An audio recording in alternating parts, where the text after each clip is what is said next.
vamos a empezar nosotros de buena hora con esta segunda clase de esta tanda de Pol Morillas, la Unión Europea ante el cambio de orden internacional, ¿no?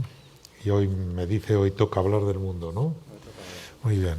Bueno, pues venga, vamos allá. Muchas gracias por estar esta tarde también con nosotros, y la sesión de ayer yo creo que a todos nos aprovechó muchísimo. Vamos a disfrutar también esta tarde y vamos a disfrutar aprendiendo, ¿no? Así que venga, cuando quieras, Pol. Muy bien.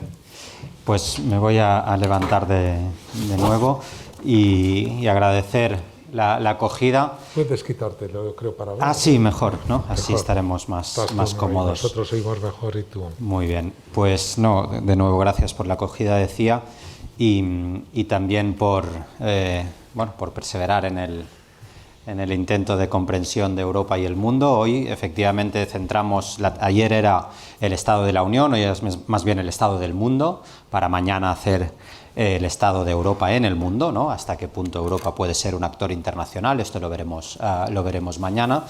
Pero para evaluar eso, por supuesto, tenemos que preguntarnos, pues cómo está el mundo en el que algunas de las cuestiones van a ser compartidas con el diagnóstico de ayer, pero que sin duda nos situarán en un plano que cobra especial relevancia mientras estamos hablando, ¿no? Y en especial con la crisis de Ucrania, y que podemos detenernos un poco más, si quieren, al final de la sesión. Pero bueno, decía, vamos a entrar en el estado del mundo, vamos a hacerlo con un orden,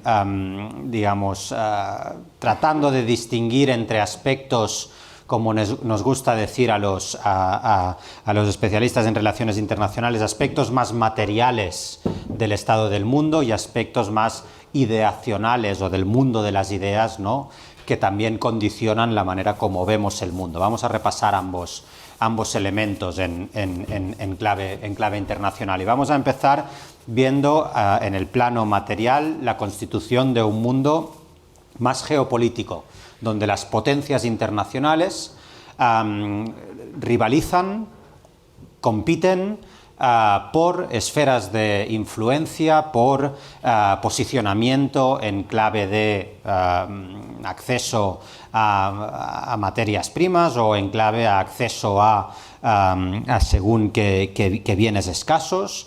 Vamos después a retomar sobre esa base de la geopolítica internacional una cuestión más ideacional, una cuestión de sensación de pérdida de poder del mundo que conocemos, del orden liberal internacional, de aquello que protagonizaron durante mucho tiempo Estados Unidos, Reino Unido y las potencias occidentales tras el fin de la Guerra Fría, y cómo este orden liberal hoy se encuentra en crisis.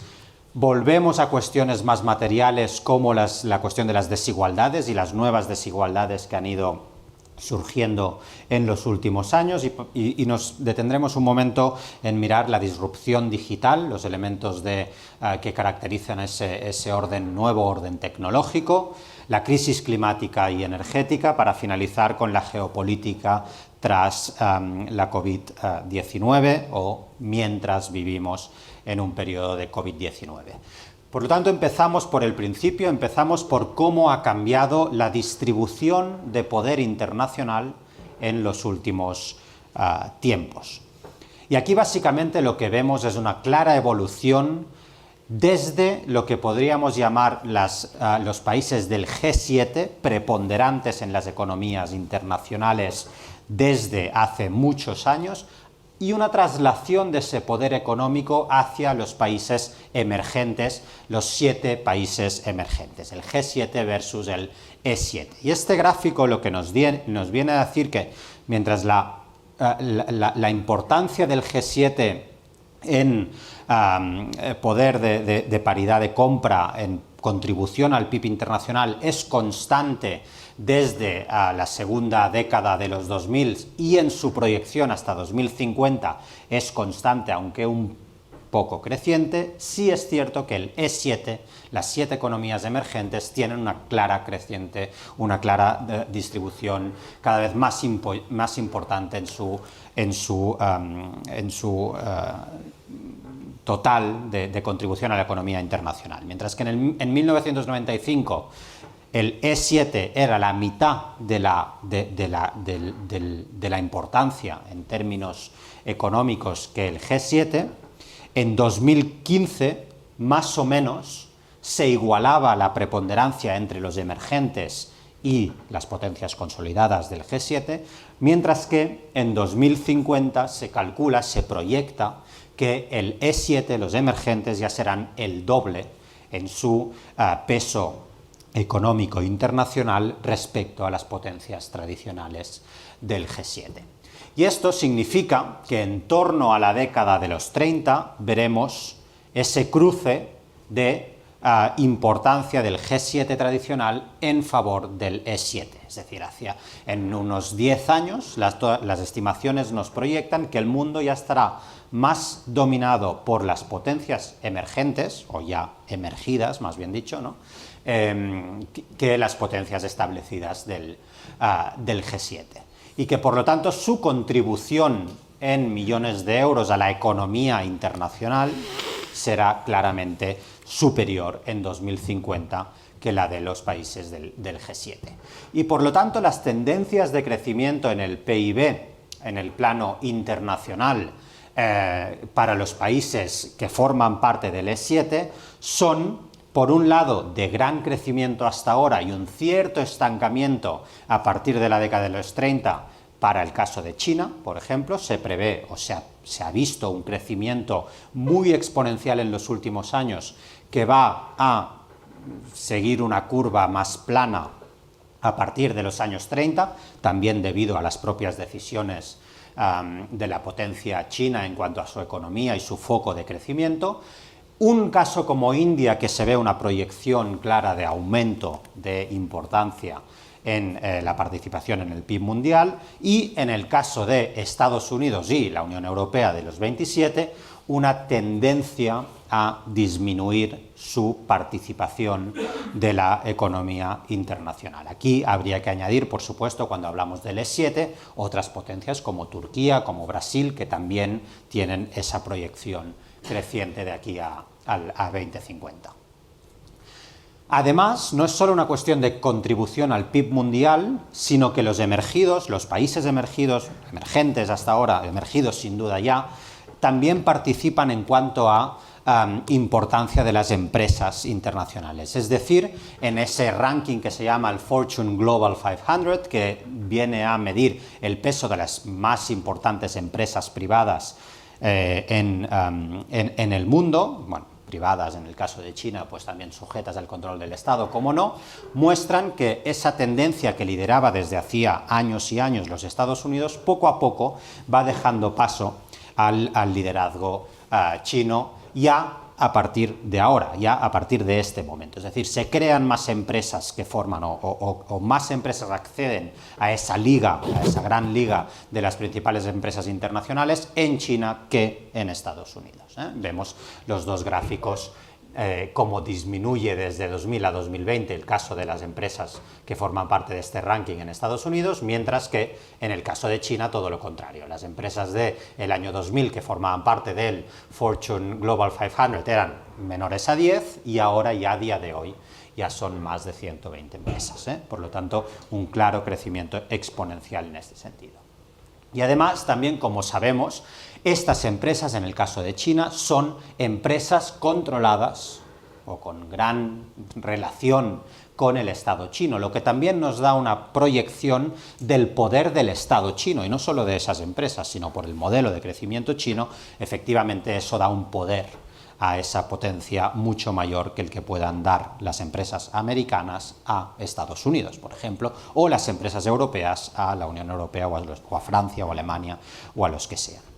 Además, esa economía, ese mundo más geopolítico en torno a competición entre esas grandes potencias se ve muy claramente reflejado también en el ámbito económico. Es decir, no es solo una cuestión de preponderancia en el mundo de los países emergentes respecto a los tradicionales, respecto a Occidente en su mayor medida, sino que también la economía cada vez pasa a ser más una herramienta de poder político en el ámbito internacional. En otras palabras, los estados que controlan las economías, en el caso chino, evidentemente con un sistema no equiparable al occidental de empresa privada, también utilizan ese poder que dan esas empresas para, digamos, proyectar el poder de los estados. Y eso se transmite, en este gráfico lo vemos claramente, en una creciente, esto es hasta 2016, de 1950 hasta 2016, en una creciente importancia del número de sanciones que los estados a nivel internacional anteponen a otros países. Es decir, esto lo que nos está mostrando es que el mundo no solo es más geopolítico, sino que también es más geoeconómico. Es decir, que las herramientas de presión económica, como las sanciones de distinto tipo, ya sean al comercio, o militares, o financieras, o a los viajes, han ido en aumento en los últimos años. Nos está configurando un mundo más protagonizado por más potencias, pero también un mundo en el que esas potencias también se relacionan de manera más conflictiva entre ellas. Conflictiva no significa de acuerdo con guerras necesariamente, pero sí en cuanto a conflictos internacionales. Y ese uso de las sanciones como elemento coercitivo ha ido claramente en aumento en los últimos años. Y la Unión Europea no es, digamos, una excepción a ello. También se ve sujeta a esas dinámicas de la geoeconomía, a esa presión política que viene dada por los flujos económicos, y es receptora de, coerción económica por parte de muchos actores internacionales, incluso a veces los Estados Unidos también, el aliado tradicional. El último caso de ellos, el de Lituania, que no sé si lo han seguido, que decidió abrir una representación de Taiwán en su país, y China respondió bloqueando las rutas de acceso comercial a Lituania, es decir, ejerciendo presión económica, presión comercial sobre una decisión política que había tomado el gobierno de Lituania. Es el último ejemplo de muchos que han transformado esa lucha entre potencias internacionales en una lucha también económica y en una lucha de influencia en el plano económico. Entre esta geopolítica y geoeconomía en la que hasta ahora hemos visto que son, las potencias emergentes las que pasan a tomar la delantera en el equilibrio internacional, hay una nos encaminamos claramente hacia dos potencias, hacia un mundo de dos potencias que, por encima del resto, predominan la escena internacional y predominan esa rivalidad entre antiguas potencias y nuevas potencias. Esas dos potencias son Estados Unidos y China, que además están en una situación, si ya no nos fijamos en el plano de varias potencias emergentes y varias potencias tradicionales, si nos fijamos solo en el plano Estados Unidos-China, están en una relación muy particular. Una relación que se basa desde 2000, aquí datos de 2016, hasta 2050, en una tendencia creciente de China en cuanto a su poder económico y político en el mundo, esa tendencia que nos hace pasar de un 18% de contribución en el PIB internacional hasta un 20%, es decir, esta tendencia creciente del peso de China, a una tendencia decreciente por parte de Estados Unidos. Es decir, mientras que China sube, Estados Unidos baja. Y esto en relaciones internacionales es lo que se ha llamado tradicionalmente la tragedia entre las grandes potencias internacionales. Siempre que desde la teoría realista se piensa en estos términos, siempre que ha habido un cambio de poder, de orden de poder en el ámbito internacional entre una potencia que emerge y que compite con una potencia que decrece, esto ha llevado a nivel histórico a más confrontación e incluso a guerras abiertas entre esas dos potencias.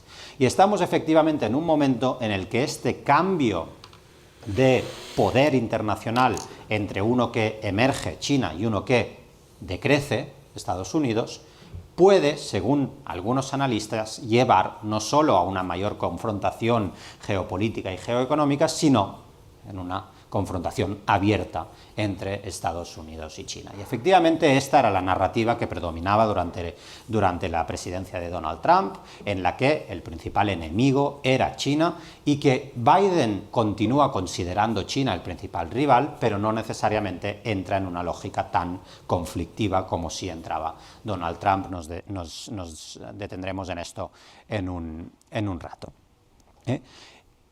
Esta visión de la tragedia de las grandes potencias internacionales es altamente contestada en el mundo actual. Es decir, no nos tenemos que quedar con la idea de que es inevitable que China y Estados Unidos algún día lleguen a luchar entre ellas de manera abierta. ¿Por qué?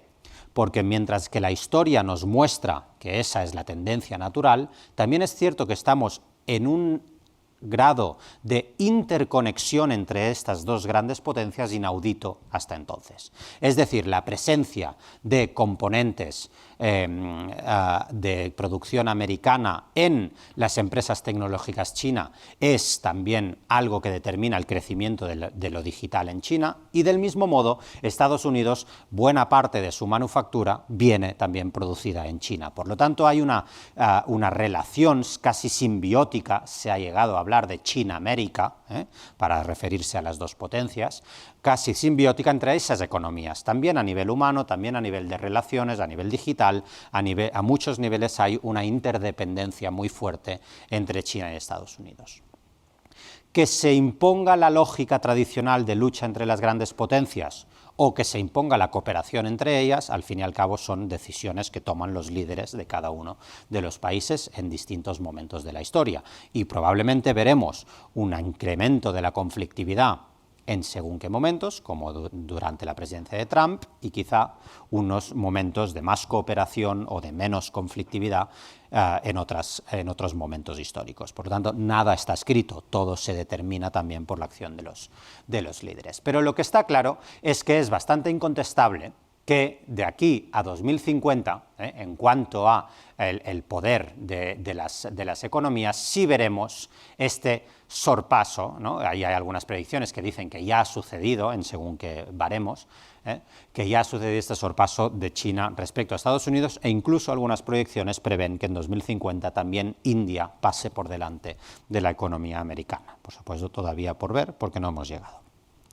Y eso se traduce, esa bipolaridad entre China y Estados Unidos, en un incremento de la rivalidad en materia comercial entre estas dos grandes potencias. Este gráfico nos muestra cómo desde 2018 hasta 2020 han ido en aumento las sanciones al comercio que entre Estados Unidos y China de manera recurrente se van imponiendo uno a otro.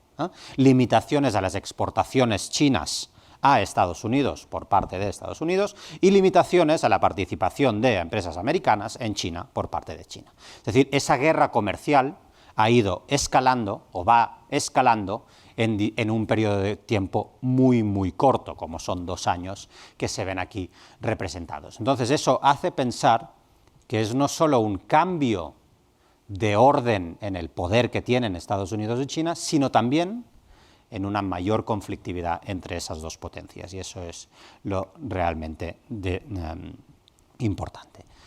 Si miramos en términos de poder tradicional, de las herramientas del poder duro, del poder tradicional en relaciones internacionales, aquí la foto es bastante distinta.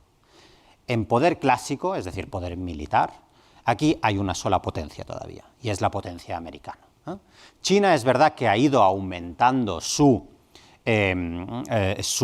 dotación militar y su capacidad de gastar recursos de la economía china en materia militar, pero aún así es incontestable la superioridad americana respecto a cualquier otra potencia internacional, a pesar, como digo, de que efectivamente vaya en aumento el gasto respecto al total del PIB en cada uno de los países en China respecto a los últimos años. Pero sigue siendo no solo por poder acumulado de Estados Unidos, sino también por inversión actual, sigue siendo Estados Unidos el principal poder. También por lo que se refiere a presencia de bases militares en el exterior. No hay ninguna potencia internacional que sea capaz de equiparar el poder militar de Estados Unidos en su implantación en otros países que no sean Estados Unidos. Y este gráfico nos muestra cómo del total de bases militares que hay en el mundo repartidas, la inmensa mayoría, las rojas, son de Estados Unidos, seguidas de las de Reino Unido, de Francia y de Rusia. Y de China, muy pocas. De hecho, una principal que está fuera de su propio territorio. Por tanto, en materia militar todavía estamos en un mundo muy americano y, por supuesto, de los aliados americanos en el seno de la OTAN. En materia también nuclear, otro elemento de poder militar tradicional, aquí estamos en una situación de bipolaridad, pero de una bipolaridad clásica, de una bipolaridad entre Estados Unidos y Rusia, básicamente, que son de largo los dos países que tienen más cabezas nucleares en sus ejércitos, y que por lo tanto tienen una capacidad de proyectar poder militar tradicional nuclear mucho mayor que cualquier otro país, mucho mayor que China sin duda, y mucho mayor que cualquier país europeo. Y ahí es donde el mundo es todavía bipolar, pero no bipolar tal como lo es en el plano comercial, en el plano que decía anteriormente entre Estados Unidos y China. Sin embargo, cuando difuminamos un poco la definición de lo que es poder, y ya no nos referimos solo a poder convencional, a cabezas nucleares y a ejércitos, sino que ampliamos un poco nuestra concepción del poder, ya vemos que aquí es un tanto distinto. Si ampliamos esa concepción del poder a la ciberseguridad, por ejemplo, es decir, aquello que va a buscar las debilidades del rival en base a lo digital, en base a lo tecnológico, aquí ya se empieza a equiparar el poder de la potencia tradicional Estados Unidos con el poder de otras potencias como China o Rusia. Este gráfico nos muestra el poder que tiene cada uno de los países en un índice que mide el poder en materia de ciberseguridad entre Estados Unidos, rojo fuerte, ¿no?, y China también rojo fuerte, pero seguidamente Rusia, Australia también teniendo una capacidad de proyección de ciberseguridad mucho mayor. Aquí el mundo, en nuevos poderes, en nuevas maneras de concebir el poder, es ya más multipolar y es ya más bipolar, en este caso sí, entre China y Estados Unidos. En el ámbito de las finanzas internacionales, también otra manera de ejercer influencia en el ámbito internacional, Estados Unidos todavía domina en todos los aspectos, ya sea en compras, digamos, de empresas, en adquisición de capitales, ya sea en inversiones, ya sea en mergers, ¿no?, fusiones, gracias. En todo ello domina claramente los Estados Unidos en materia financiera. Pero también es cierto que el poder de China va en aumento. Y es en este caso, en el plano del poder financiero, donde vamos viendo cada vez más países que adoptan los sistemas de pago digital chinos respecto a anteriormente en los que eran de predominio occidental. El Alipay y WeChat Pay están presentes en muchos países y todavía en más países están presentes ambos sistemas de pago chino. Por lo tanto, poco a poco, en materia financiera, también China va haciéndose un hueco en un orden internacional muy caracterizado por Estados Unidos, por las potencias occidentales.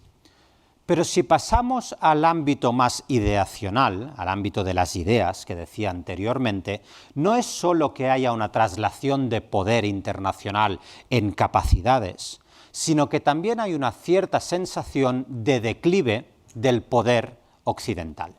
Es decir, hay otros sistemas de entender el mundo que tienen poco que ver con el sistema occidental de entender el mundo, que van ganando preponderancia, que van ganando adeptos en muchos sitios. Y esto configura lo que, además de esa sensación de que el mundo está cambiando en lo material, el mundo está cambiando sobre quién tiene el poder de determinar las narrativas que dominan las relaciones internacionales. En otras palabras, quién es que tiene más legitimidad a la hora de explicar al resto del mundo el modelo que debe de prevalecer. Y esto tiene muchas razones. Una de ellas, por supuesto, y la vimos ayer en clave europea, es la crisis de la democracia liberal, esa creciente contestación de los sistemas democráticos como el buen gobierno tradicional. Si bien la expansión de las democracias había sido una constante desde, digamos, finales de la Guerra Fría hasta los 2000, es cierto que a partir de los 2000 van ganando peso aquellos países que o bien dan marcha atrás en su progresión democrática o bien refuerzan su carácter autoritario. Y este gráfico nos muestra cómo el número de países que mejoraron en la democracia en los últimos años ha ido claramente en retroceso respecto al número de países que empeoran su calidad democrática. Insisto, ya sea porque ya eran democracias que han perdido calidad democrática o porque ya eran autocracias que se han vuelto más autocráticas todavía. Los países considerados plenamente libres desde 2005 a 2020 han disminuido de 89 a 82. Los países considerados medianamente libres se han mantenido relativamente estables y los países que no son libres o que no son considerados libres han ido claramente en aumento en los últimos 20 años, 15-20 años, ¿no? Por tanto, una regresión general del estado de la democracia y un refuerzo del autoritarismo. En los últimos años, de hecho, hemos visto más aumento de regímenes autocráticos que nunca antes habíamos visto en las últimas décadas. Y por lo tanto, esto significa que a nivel global el mapa se va tiñendo de rojo o se va tiñendo de colores alejados del azul, ¿no? Que son los colores que representan en este mapa el mundo libre. Poco a poco se ha ido reforzando en el plano internacional el número de países que han ido adoptando tonos más rojizos. Y también se ha aumentado en las encuestas de opinión el número de ciudadanos que, preguntados sobre qué tipo de régimen prefieren, van aumentando sus respuestas en favor de un régimen militar, de un régimen dictatorial. Y esto es claramente preocupante por el avance que había tenido la democracia, los estados de derecho y la democratización en general en las últimas décadas. Es decir, a medida que los propios ciudadanos, a veces de países democráticos, dicen que quizá un gobierno militar podría ser una buena idea, si eso va sucediendo en potencias que anteriormente viraban hacia un modelo democrático, es aquí donde vemos una regresión de la democracia. Y esto hace, por supuesto, que las potencias que son autocráticas, las potencias que son dictaduras, como en el caso de Rusia, en el caso de China, ven o dicen, proyectan que su modelo no es peor que el modelo occidental.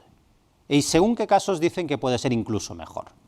Y aquí es donde a esos elementos materiales que decíamos al principio se conjugan con elementos más ideacionales, más de cómo percibimos quién tiene razón sobre la manera del buen gobierno en el ámbito internacional. En otras palabras, surgen modelos alternativos al que parecía ser, después del final de la Guerra Fría, el único modelo válido, ¿no? Que era el modelo de democracias liberales, libre mercado y estados de derecho. Por lo tanto, hay una clara regresión ideacional en este sentido. Y no solo esto, sino que además muchas de las democracias que siguen siendo democracias han visto aumentar claramente la polarización interna en esas democracias. Es decir, las ideas confrontadas cada vez más y, en el caso de Estados Unidos, es claro, incluso se remite a preguntas tan básicas como ¿preferiría usted que se casara su hijo o su hija con una persona de su mismo partido republicano o demócrata o preferiría una mezcla ideológica? Pues claramente, cada vez más, cuando se hace esta pregunta en Estados Unidos, las respuestas cada vez más son no, mi hijo o mi hija se tiene que casar con un republicano si yo soy republicano, o se tiene que casar con un demócrata si yo soy demócrata. Por lo tanto, unas sociedades y una política, por consiguiente, más polarizada también en los países democráticos. Y esto incide en esa sensación de pérdida de centralidad de Occidente, material e ideacional, como decía anteriormente. Esto, el ejemplo de Trump era claramente una exposición de esto. Era una polarización interna, era un menosprecio de las instituciones democráticas internas, con el asalto al Capitolio como el elemento más visible de esta contestación a las instituciones democráticas, pero que también se reflejaba en el plano internacional. ¿Cómo? Con un continuo menosprecio de las instituciones de la gobernanza global, de las instituciones multilaterales, como las Naciones Unidas, la Organización Mundial de la Salud, la Organización Mundial del Comercio, etcétera, etcétera. Aquí hay toda una serie de frases pronunciadas por el presidente de Estados Unidos entonces, que venían a enfatizar esa no creencia en el orden que los mismos Estados Unidos habían contribuido a crear tras el final de la Segunda Guerra Mundial y en especial preponderancia desde el final de la Guerra Fría.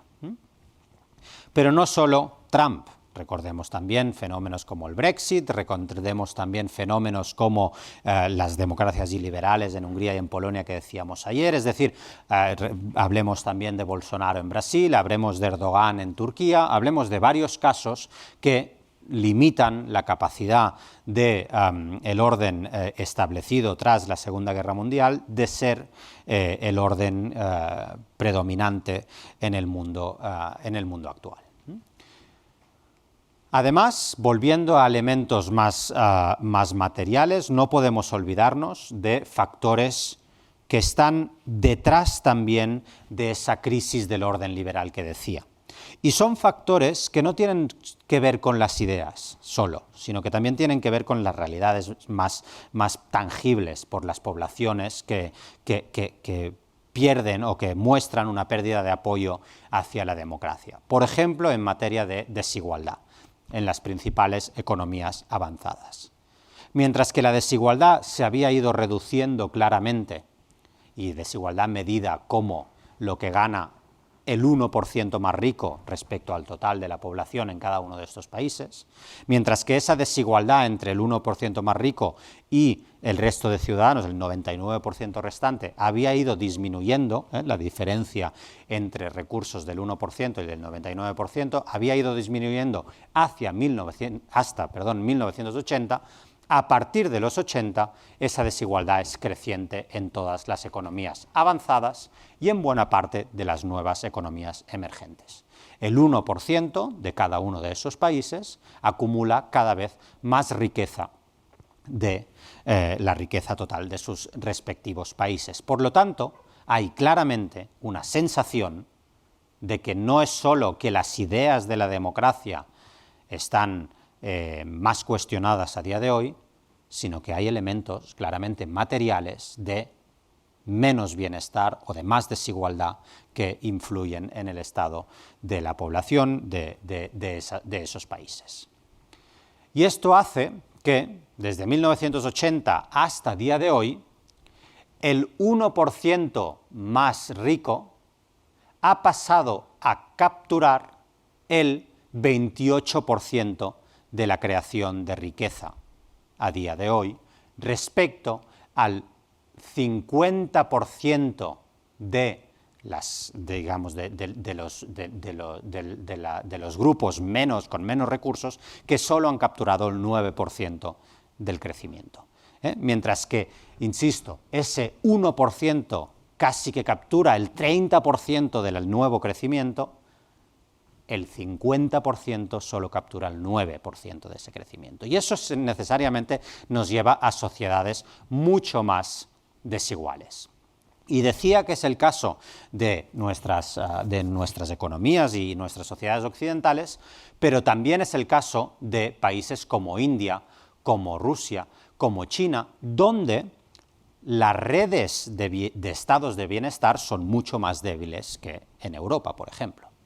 Y que, por lo tanto, los elementos de contrarrestar esa creciente desigualdad, están mucho menos presentes que en Europa, una sociedad donde el estado del bienestar, pues a pesar de sus dificultades, sigue siendo la vía de apoyo de muchas familias y de muchos ciudadanos en nuestros países. Por lo tanto, esto es claramente en el plano internacional. ¿Y eso en qué se traduce si lo miramos a nivel agregado en todos los países del mundo? Pues en la famosa gráfica de Milanovic, la gráfica del elefante, quizá han oído hablar de ella, que viene a decir cómo se ha distribuido la renta mundial entre todas las economías internacionales en los últimos años, desde 1980 hasta, bueno, esta gráfica es de 2008, pero digamos seguiría teniendo la misma forma. Y esta gráfica lo que nos dice es que el crecimiento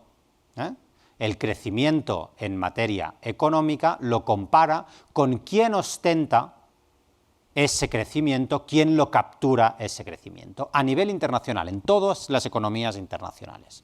¿Y qué nos dice esta gráfica? Nos dice que mientras aquellos que están en el 5% más pobre solo capturaron, o incluso descapturaron, ¿no?, si se puede decir eso. Es decir, tuvieron menos acceso a ese crecimiento y por lo tanto siguen en situación de extrema pobreza, han ido capturando mayor crecimiento las clases medias de los países en desarrollo, o los países emergentes.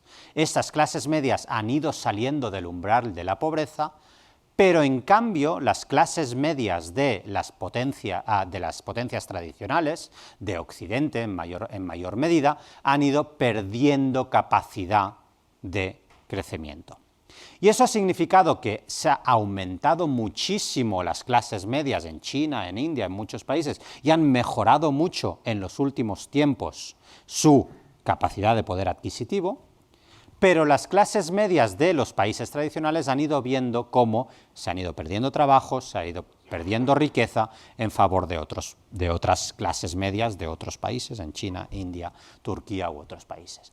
Y que en cambio las élites globales, estén en China, en Estados Unidos o donde estén, cada vez capturan más porcentaje de la creación de la riqueza, en consonancia con lo que decía en el gráfico anterior, ese 1% que va ganando peso en la economía. Y eso crea una situación no solo de desigualdad creciente, sino también de percepción en las economías tradicionales de pérdida de poder respecto a las economías emergentes. Es decir, hay una clara sensación de que los trabajos desaparecen de nuestras economías para irse a China o para irse a cualquier otro sitio.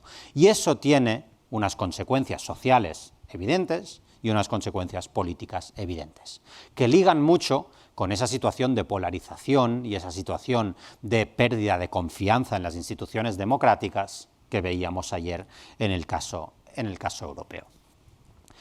En otro plano, en el plano de lo digital, que también condiciona, por supuesto, nuestra economía y nuestra política global, vemos también cómo las empresas que se dedican al sector digital, como Amazon, Apple, Microsoft, Facebook, pero también Alibaba y otras empresas, han ido creciendo y se han convertido en las principales empresas en valor de las empresas internacionales. Lo que antes dominaban empresas del ámbito energético, por ejemplo, a día de hoy ya solo hay una empresa de Arabia Saudí, Aramco, de materia, ¿no? en clave de recursos energéticos, que sigue predominando en el mercado de las principales empresas internacionales. El resto están dedicadas al ámbito digital. Y que, por lo tanto, el ámbito digital, tecnológico, se ha convertido en la nueva fuente de poder. Y no solo esto, sino que en el ámbito digital y tecnológico cada vez más se va constituyendo esa bipolaridad entre Asia, en particular China, y Estados Unidos. Cierto que las americanas siguen predominando, todas estas son empresas americanas y ostentan el 65, ¿no? Son 65 principales empresas tecnológicas que están en Estados Unidos, pero si China, Taiwán, Japón, Corea del Sur, vemos como progresivamente el viraje hacia Asia también se va consolidando y en particular también, por supuesto, el viraje hacia China. Y aquí sí que vemos una creciente bipolaridad en el plano digital. Sin embargo, no olvidemos que esa disrupción digital es solo para algunos. Si miramos lo que llamamos el sur global, o las economías que no están ni en las principales economías asiáticas ni en las principales economías occidentales, vemos cómo el porcentaje de personas conectadas, es decir, las personas que utilizan Internet de manera regular, es claramente desigual en sitios como África, como América Latina, respecto a esas a las nuevas potencias asiáticas o a las potencias tradicionales. Y que, por lo tanto, esta división, esta irrupción de lo digital tiene claras consecuencias en el plano global, pero también claras consecuencias en la desigualdad de ese 1% que decíamos. Buena parte de ese 1% a día de hoy se dedica a cuestiones relacionadas con lo tecnológico y con lo digital. Y aquí este gráfico es muy interesante porque lo que nos muestra es cómo el 1% de ese 1% que os decía del top one, ¿no? de recursos respecto al 99%, en condados de Estados Unidos, donde lo digital predomina, como San Francisco, Santa Clara, donde hay más empresas digitales, ahí se ve mucho más claramente también cómo la desigualdad es creciente en esos condados. Es decir, aquellos que se dedican al ámbito tecnológico, que residen en estos condados que son claramente dedicados a la economía digital, entre 1989 y 2013 vemos como el crecimiento de la riqueza en esos condados va dirigido al 1% que se dedica en temas digitales versus al otro 99% que no se dedica a ello y cuya riqueza tampoco ha incrementado tan exponencialmente. Por lo tanto, la desigualdad digital está en el globo en su conjunto, pero también en los países, y eso es un ejemplo americano, pero probablemente lo encontraríamos también en China, en Shenzhen o en otras áreas que son predominadas por las digitales, donde esa desigualdad también va en aumento. Y por supuesto, si lo digital es lo más importante, el control de las infraestructuras digitales ha pasado a ser el principal caballo de batalla por parte de las potencias internacionales. Estados Unidos, esos son cables submarinos por donde fluye, ¿no?, al fin y al cabo, la conectividad, se convierten en principales infraestructuras, del mismo modo que antes eran infraestructuras físicas, infraestructuras energéticas que determinan el estado del mundo. La centralidad de Estados Unidos y sus cables de conexión submarina es clara, pero también lo es la centralidad de los cables de submarinos que China promueve, en particular en el estrecho de Malaca. Y es en esos ámbitos donde se juega, en buena medida, el futuro de las relaciones entre China y Estados Unidos para asegurar los territorios por donde esos cables submarinos, por donde transita todo el ámbito digital, son principales fuentes de rivalidad, pero también necesidad de protección por parte de las principales potencias. Recordad eso que se habló durante un tiempo del AUKUS, ¿no?, esa alianza entre Australia, Reino Unido y Estados Unidos para proveer de seguridad toda la zona, esta, en materia, no solo era nuclear, no solo era una cuestión de submarinos nucleares, sino también de protección de la infraestructura submarina en cables de conectividad. Y todas estas alianzas para reforzar el ámbito digital, por supuesto, van en aumento. Y del mismo modo que va en aumento la presencia de lo digital en las economías, va en aumento también el uso disruptivo de lo digital en nuestras sociedades y en la política internacional. Este gráfico nos muestra el número de ciberataques y de interferencia en procesos electorales que ha tenido lugar entre 2011 y 2020. Y aquí quien se lleva realmente, digamos, la primera posición es Rusia, que utiliza el elemento de disrupción digital como arma de influencia geopolítica. Rusia constantemente, mediante sus interferencias en elecciones nacionales, ciberataques a empresas, ciberataques a universidades, ciberataques a gobiernos, condiciona la seguridad internacional mediante el uso de lo digital, ¿no? Y China, crecientemente, también va apuntándose al ámbito de la guerra cibernética, pero todavía Rusia lleva claramente la delantera. Del mismo modo, todas las herramientas de desinformación, es decir, el uso de las redes sociales para difundir lo que se han llamado falsas noticias, fake news, ha ido claramente en aumento en los últimos tiempos.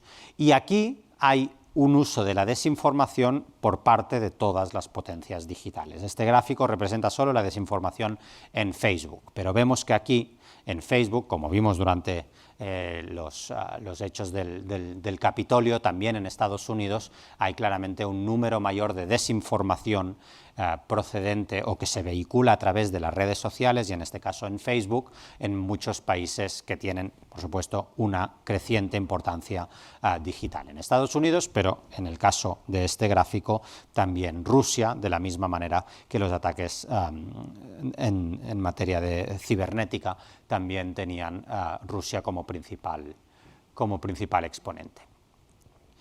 Eso significa que lo digital contribuye, lo digital va contribuyendo de manera recurrente a el refuerzo de esa tendencia autoritaria, donde los regímenes autoritarios utilizan los canales de las redes sociales y utilizan el poder cibernético para digamos, avanzar o para poner en valor sus objetivos nacionales. Y este gráfico lo que nos muestra es cómo los distintos regímenes autoritarios también han ido aumentando el número de tecnologías de vigilancia digital que implantan en otros países. Estados Unidos es un experto en esto, en implantación de tecnologías de vigilancia digital en muchos países del mundo, pero en este caso vemos cómo crecientemente va habiendo países en los cuales China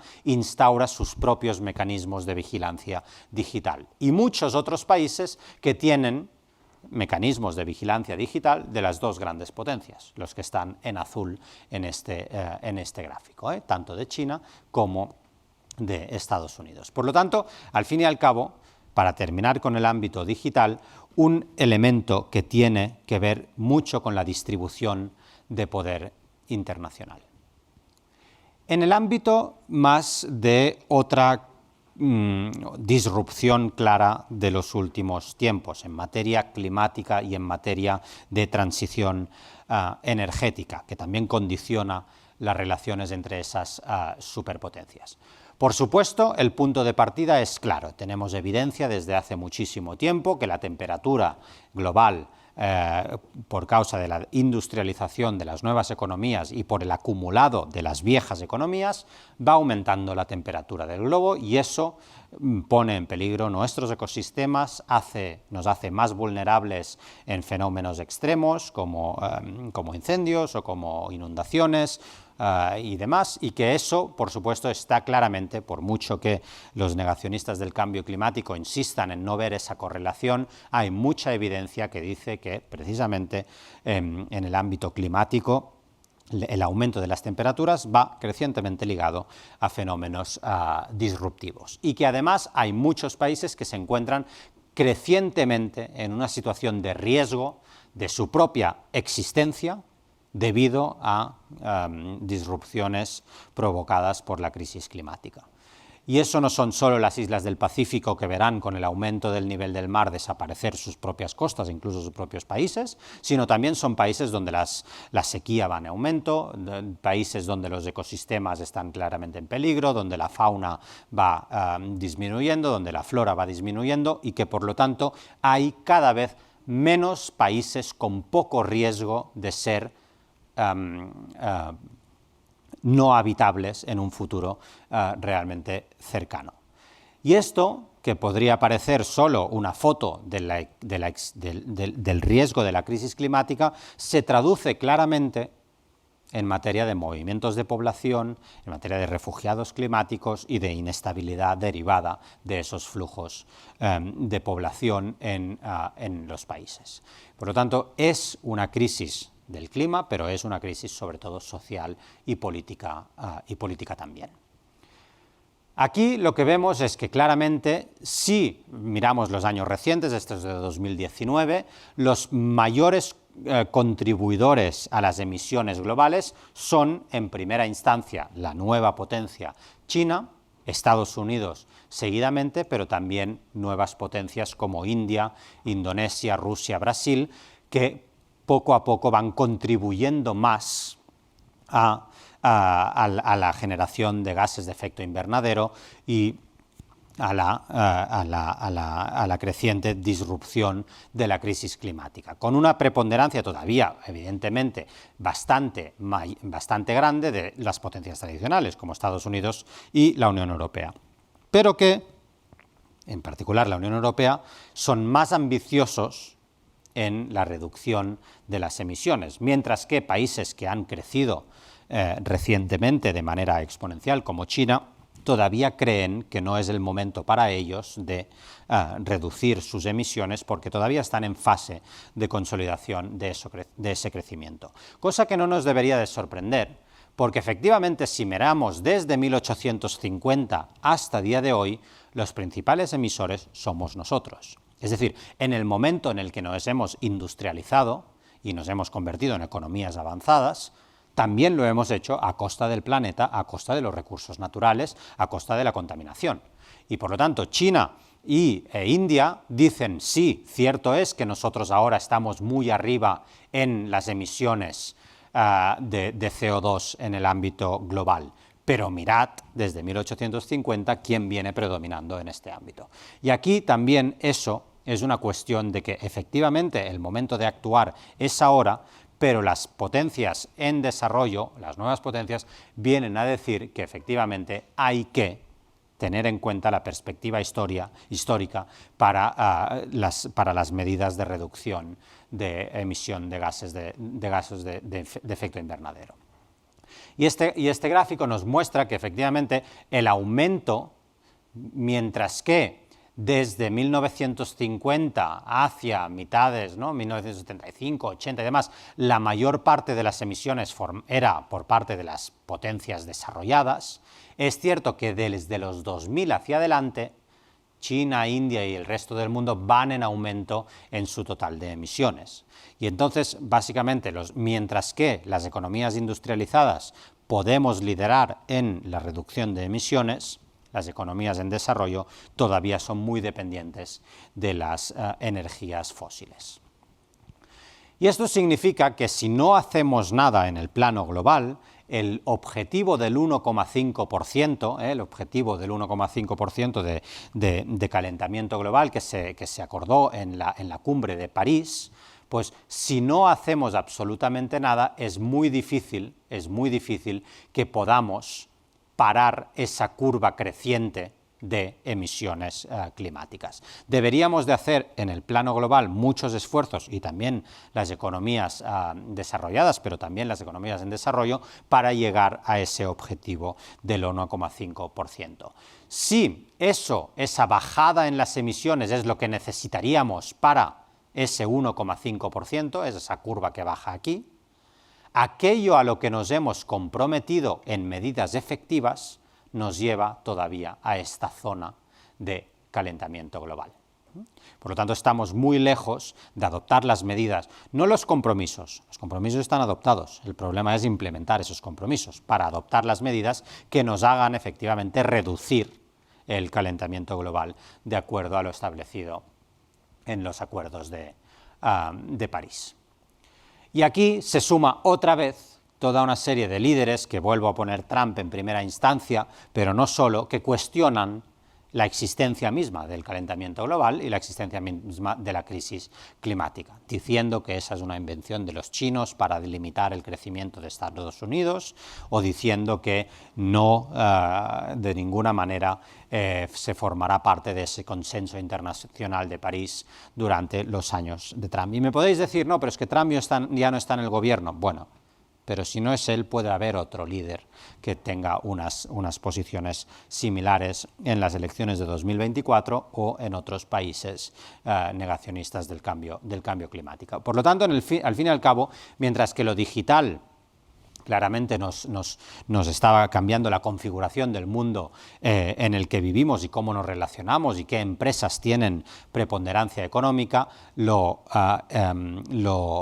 climático nos está condicionando nuestra existencia misma, y además hay fuerzas políticas que crecientemente politizan la cuestión del clima y niegan la existencia de esa crisis climática.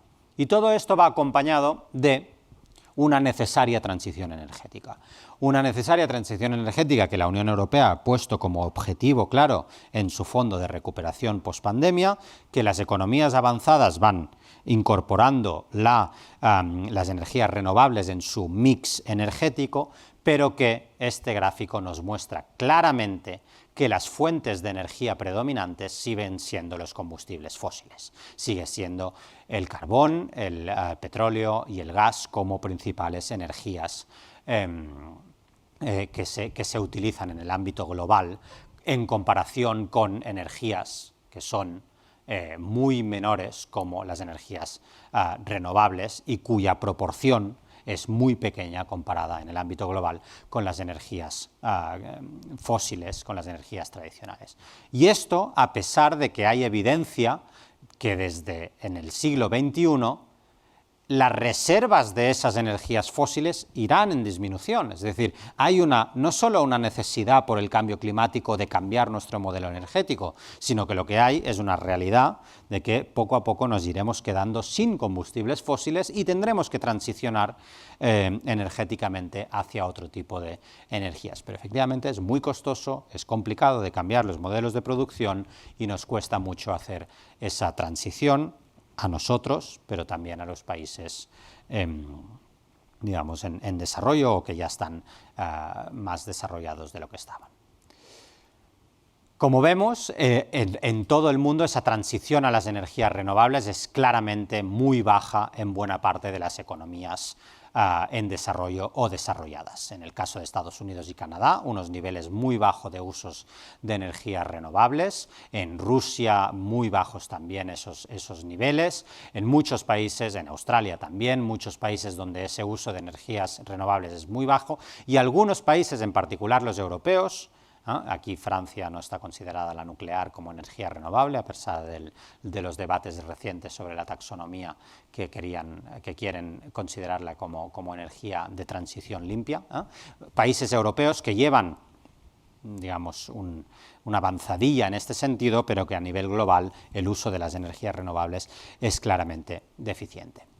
Y terminando con lo último que quería evocar antes de concluir esta sesión sobre el estado del mundo, es cómo la COVID-19 nos ha cambiado estas dinámicas geopolíticas, esas dinámicas de relación entre grandes potencias. El punto de partida es necesariamente que la COVID-19 ha sido un fenómeno internacional, pero que la resolución de la COVID-19 mediante el mecanismo del cual nos hemos dotado en primera instancia, que es la vacuna, es altamente desigual. Hay países que están en ratios de vacunación, como el nuestro, muy altos, y países que en buena medida siguen teniendo niveles de vacunación muy por debajo del 20%, incluso no llegando al 10% en países africanos. Y que por lo tanto la salida de la COVID-19 está siendo también altamente desigual, perpetuando desigualdades que ya vienen acumulándose desde hace muchísimo tiempo. Y no solo esto, sino que las principales potencias internacionales han hecho del uso de la vacuna y de la exportación de sus vacunas una herramienta más de incidencia, de influencia geopolítica.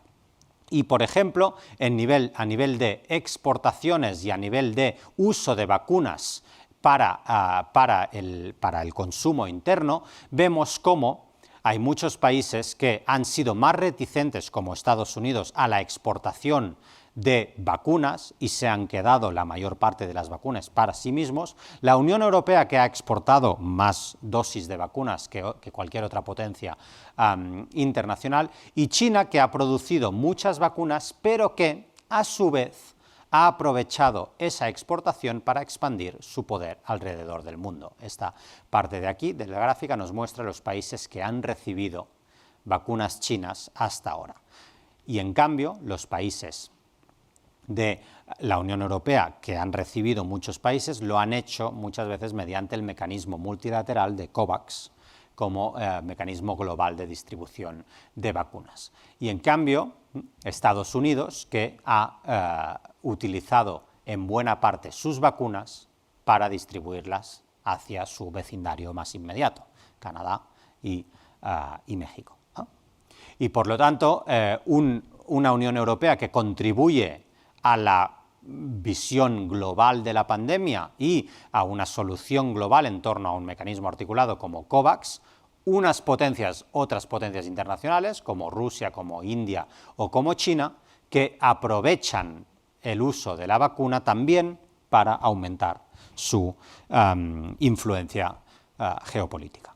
Y por lo tanto, la COVID-19 no ha hecho más que reforzar esas tendencias de confrontación entre grandes potencias que decía al principio de la sesión, y que la COVID, a pesar de los impulsos iniciales que nos venían ubicando hacia mayor cooperación internacional ante una pandemia internacional, efectivamente se ha acabado,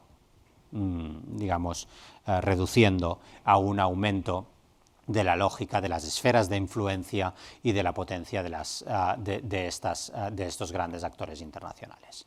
Y además aquí también vemos cómo en el caso de China esto es particularmente importante por lo que se refiere a materiales de primera necesidad, como aquellos que estáis utilizando todos vosotros ahora, que son las mascarillas, los ventiladores, ¿no? las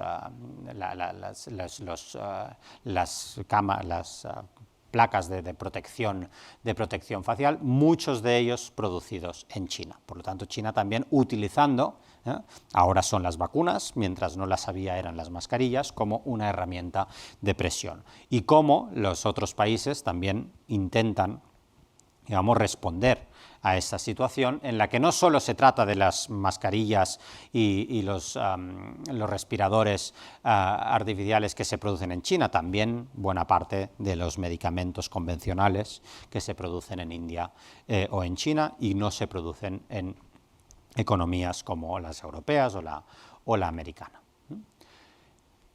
En conclusión, estamos en un mundo que, por un lado, efectivamente ha ido sufriendo en los últimos tiempos elementos de lo que yo en un artículo hace relativamente poco en El País llamé la gran transformación. Es decir, no es solo que nos hemos estado fijando, y en particular los europeos, pero no solo los europeos, en torno a crisis como las que repasamos en la sesión de ayer, sino que además esas crisis se han ido sucediendo en un momento de transformación global sin precedentes en la historia de la humanidad.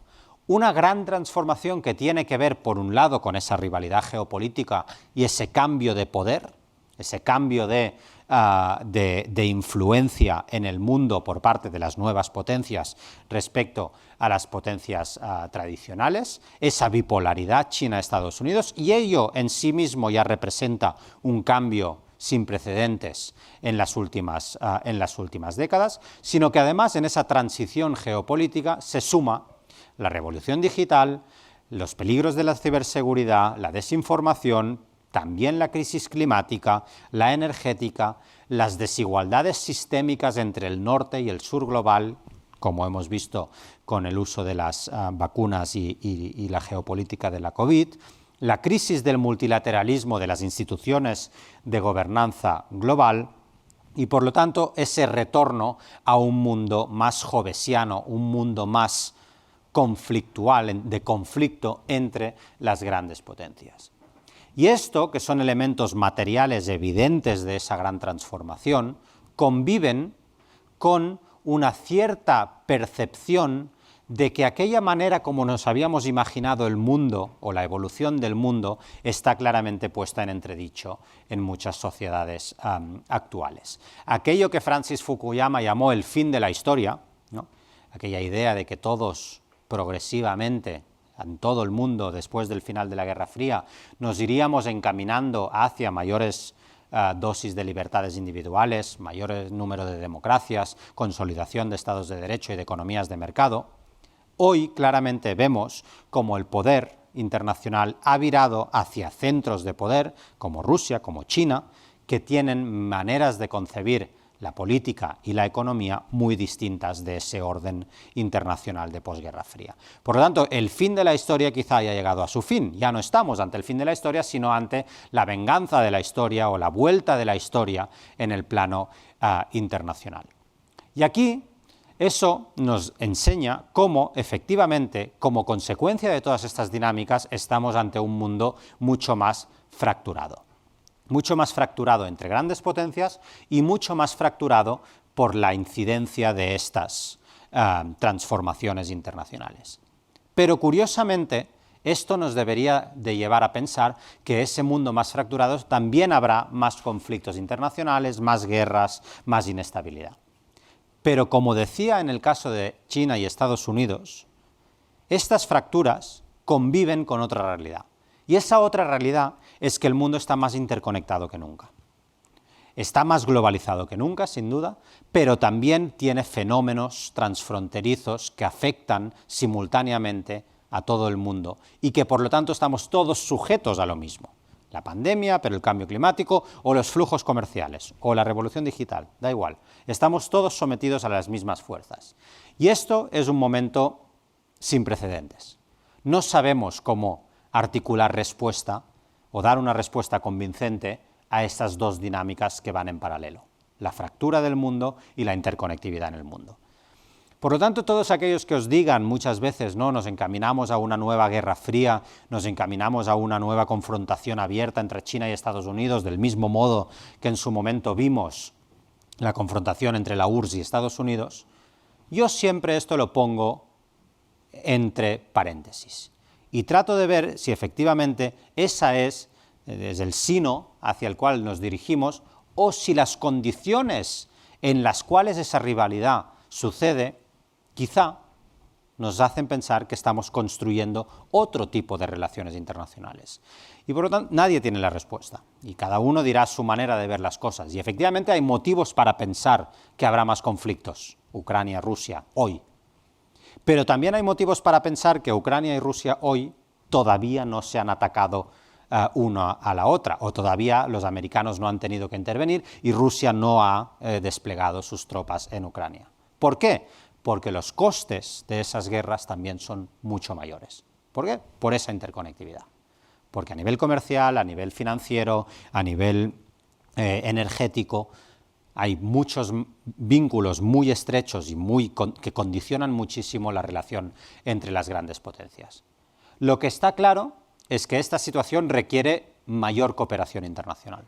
Requeriría de potencia, de instituciones internacionales que fueran capaces de condicionar las actividades y la rivalidad entre grandes potencias. Pero esas instituciones internacionales están muy debilitadas y necesitarían unas reformas que todavía no somos capaces de ejecutar. En el momento en que necesitamos más cooperación internacional, más hemos debilitado el orden internacional cooperativo y más hemos reforzado las lógicas de poder y de competición entre grandes potencias. Y aquí la gran pregunta es si Europa, como actor internacional, tiene cierta capacidad de condicionar todo este cambio de orden internacional. Pero esto, si acaso, lo veremos mañana. Muchas gracias. Estupendo.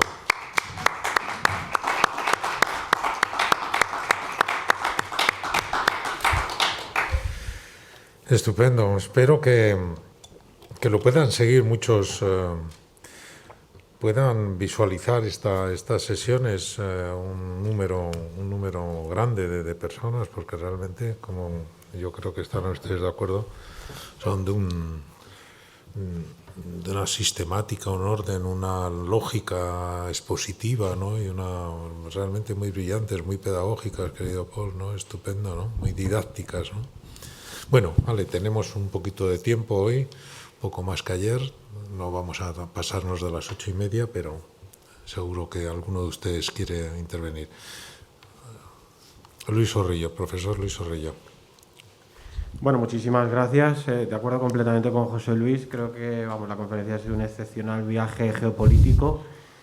Pero bueno, yo no sé si nos puede dar un pequeño adelanto de a lo mejor lo que viene mañana. Pero la pregunta es básicamente si hay motivo para la esperanza, profesor. Porque con Trump recopilando dinero, cada vez más dinero, yo no sé si se acercará a los billones de la campaña anterior para volver al poder, con la democracia liberal cada vez más debilitada y en retroceso. Además, no sé si seremos posibles de revertir esa desigualdad, que me ha parecido magnífica la conexión de cómo esa desigualdad está provocando también ese declive en la democracia. ¿Qué piensan los think tank o los grupos de opinión europeos, ¿no? Con esa amenaza que le está suponiendo algunos países del este, lo decía usted ayer, Hungría, Polonia, porque al mismo tiempo tiene que tener un dilema, ¿no? Acercarse a ellos, intentar influirles e imponerles esas sanciones para efectivamente que no se produzca esa vinculación de la política en el sistema judicial, o alejarse de ellos completamente, que deriven más en esas autocracias. En definitiva, esa es la pregunta. ¿Tenemos motivos para la esperanza o la verdad es que yo no sé los demás, pero yo me voy roto, ¿eh? Bueno, no sé si contesto. ¿Hay alguna otra cuestión? Sí. Pues vamos a, sí, como ayer. Lo cojo. Perdón, con el micrófono para que. Enhorabuena, muy brillante, muy didáctico y sobre todo muy claro. Yo procedo del mundo de la sanidad y ahora mismo la Organización Mundial de la Salud está reevaluando la nueva arquitectura mundial para la salud, porque por primera vez la salud tira de la economía, o al revés, no sabemos muy bien cómo está la situación, pero es cierto que hay un cambio de orden muy claro, que además el G20 está trabajando también en una política de sanidad diferente y Estados Unidos está metiendo mucha presión, porque claro, en la Organización Mundial de la Salud un Estado es un voto, mientras que en el G20 quien más aporta, más condiciona el futuro. De nuevo, otra fractura, otra desigualdad. ¿Cambiarán las reglas de juego en estas instituciones internacionales que de alguna manera pueden ser el árbitro para que tengamos un mundo quizás un poco mejor? Muy pertinente la Muy bien, la pues pregunta. vale, entonces, si no hay más, Muy bien. vale, tenemos. No, son dos preguntas muy relevantes ambas. Empezaré quizá por esta última para ver si encontramos algo de esperanza hacia el final de la tarde, ¿no? que yo creo que bueno, nos conviene a todos, ¿no? Pero el problema con las instituciones internacionales, y la Organización Mundial de la Salud no es una excepción, es que precisamente en vez de haber sido reforzadas como mecanismos de cooperación entre países para abordar de manera conjunta evidencias transnacionales como una pandemia, han sido instrumentalizadas por esas mismas lógicas de poder. Y recordemos que al inicio de la pandemia fue el presidente de Estados Unidos, Donald Trump, en su momento, que dijo que abandonaría la Organización Mundial de la Salud, la financiación que da a la Organización Mundial de la Salud, porque no había sido suficientemente dura con lo que era el origen del virus, el virus chino. Y del mismo modo, China impidió a los observadores de la Organización Mundial de la Salud durante mucho tiempo acceder a las zonas que consideraba en la Organización Mundial de la Salud que cabía estudiar con detalle para entender el origen del virus y no necesariamente culpabilizar, pero sí tratar de entender qué tipo de remedio se podía dar al virus. Es decir, la instrumentalización de la Organización Mundial de la Salud vino a reflejar la gran rivalidad Estados Unidos y China que ya existía en cualquier otro ámbito, tecnológico, comercial, de infraestructuras, lo que sea, o político. Y por lo tanto, lo que se hizo es coger esas instituciones internacionales como objeto de batallas entre las principales potencias, con un resultado claro, que a quien se debilita es a esas mismas organizaciones internacionales, que por otro lado, además, no están superdotadas de recursos. Muchas veces deberían de tener mucha más capacidad de acción y deberían de ser mucho más eficaces también, si tienen que tener algún papel en el ámbito sanitario global. Sabemos perfectamente dónde están las competencias, ¿no?, en el ámbito sanitario, y no están incluso tampoco en el Ministerio de Sanidad, ¿no? Es decir, que sabemos cómo funciona esta cuestión. Pero lo que sí es cierto es que se hizo adrede un uso, no diría partidista, sino por parte de las potencias de esas instituciones. Y eso, que es el caso de la OMS, ha pasado con la Organización Mundial del Comercio, donde Estados Unidos todavía se niega a reformar el mecanismo de resolución de disputas en la OMC y bloquea de facto el funcionamiento de la misma Organización Mundial del Comercio. Pasa en el Consejo de Seguridad de Naciones Unidas, donde no hay capacidad de acordar ninguna resolución desde hace tiempo, resolución sustancial desde hace tiempo sobre los principales conflictos internacionales, sean Siria, sea Libia, sea... Y entonces vemos que todas estas organizaciones están en situación de bloqueo. ¿Y cuál es la tragedia? Todavía más. No solo eso, sino que esas organizaciones internacionales requerirían ser reformadas y repensadas porque el orden internacional ha cambiado.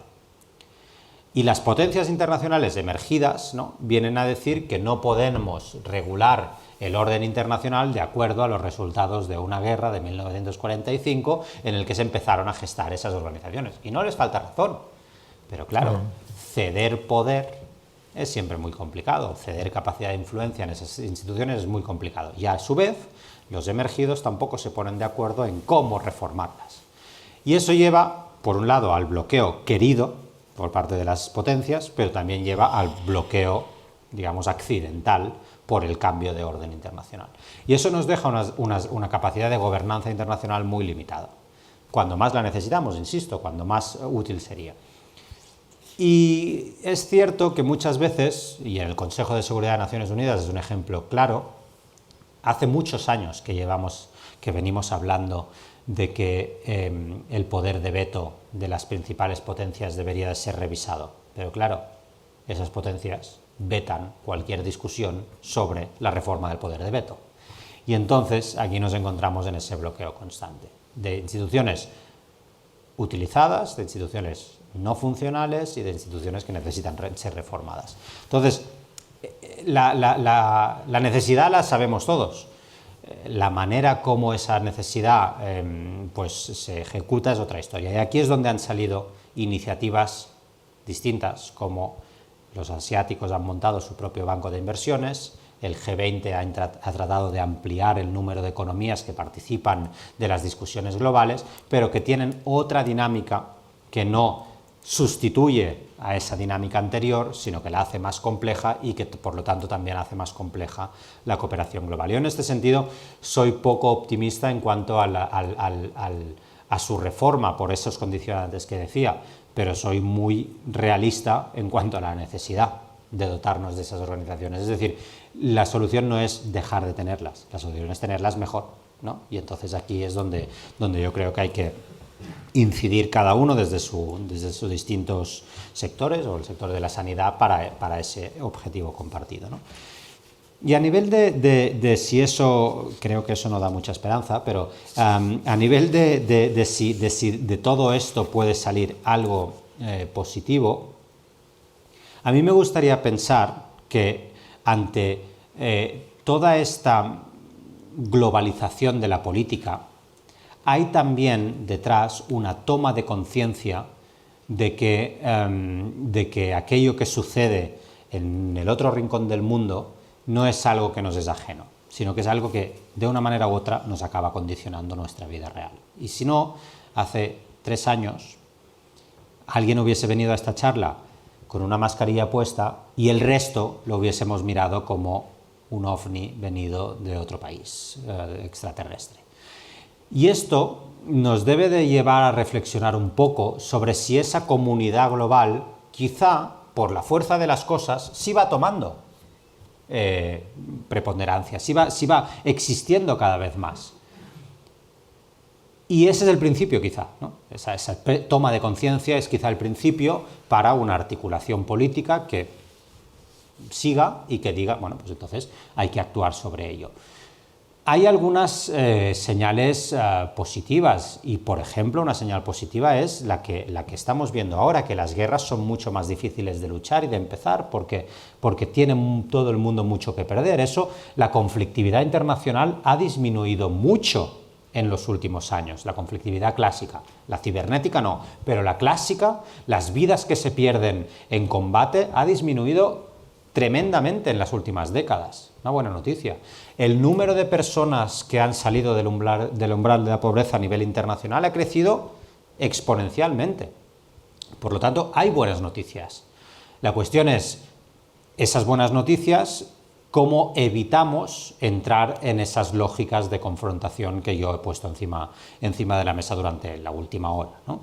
Y bueno, quiero pensar que a más concienciación global debería de seguir pues más capacidad de acción global. Bueno, para eso hace falta liderazgos, hace falta convencimiento, hace falta muchas cosas que son muy difíciles de construir, ¿no? Pero bueno, en fin, no sé, quizá con este primer paso, que es la reflexión conjunta, pues algo contribuimos a ello, ¿no? Y si algo ha contribuido, pues bienvenido sea, ¿no?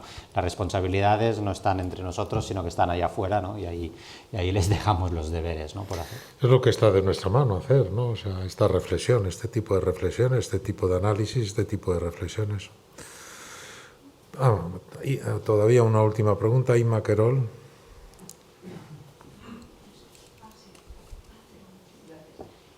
Gracias por la charla, Paul.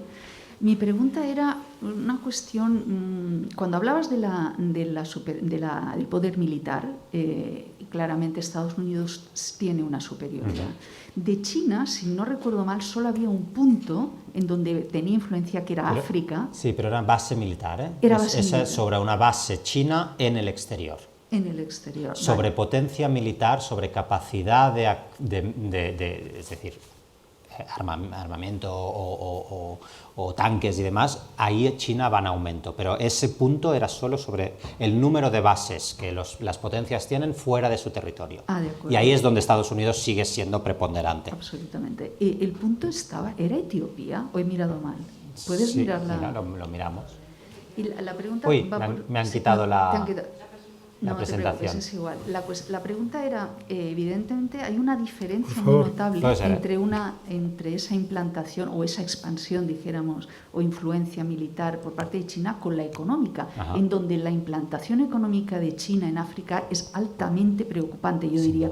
Es decir, no has pasado ninguna diapositiva, pero debe haber muchísimos estudios que ya detallan ese hecho, ¿verdad? Esa presencia, sí, eso lo podemos buscar sin duda. Ahí. Perdón, ¿me lo he pasado? No. Ahí, no, eso es digital todavía. No, es anterior, ¿no? Esto. Anterior. Es disrupción digital, eso es desigualdades.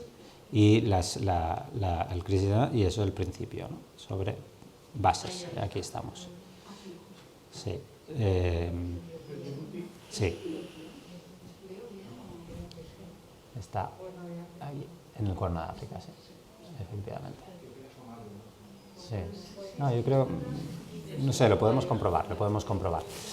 Pero, sí, pero efectivamente, o sea, este otro, y no los he puesto por limitar diapositivas, pero efectivamente la inversión extranjera china en todas las economías africanas, y no solo de esto, sino construcción de infraestructura china, no solo inversión, sino infraestructura china en las economías africanas, ha ido claramente en aumento. Por lo tanto, el poder, eso es lo que quería decir, en el ámbito militar tradicional todavía hay una predominancia americana, en el poder económico y en el poder digital y en el poder, digamos, nuevo poder, o las nuevas concepciones del poder, aquí China rivaliza claramente ya con Estados Unidos. Sí, no, totalmente de acuerdo. Djibouti, ¿no? Muy bien. Bueno, muy bien. Pues sale, pues siempre se aprenden cosas. Muchas gracias, y mañana además es lo que nos ha anticipado ya Paul, ¿no? Esto, el papel de la Unión Europea, ¿no? en este nuevo marco, en este nuevo mapa geopolítico, ¿no? Eso mañana. Muy bien, pues sale mañana. Muchas gracias. Muchas gracias, hasta mañana. Muchas gracias, Paul.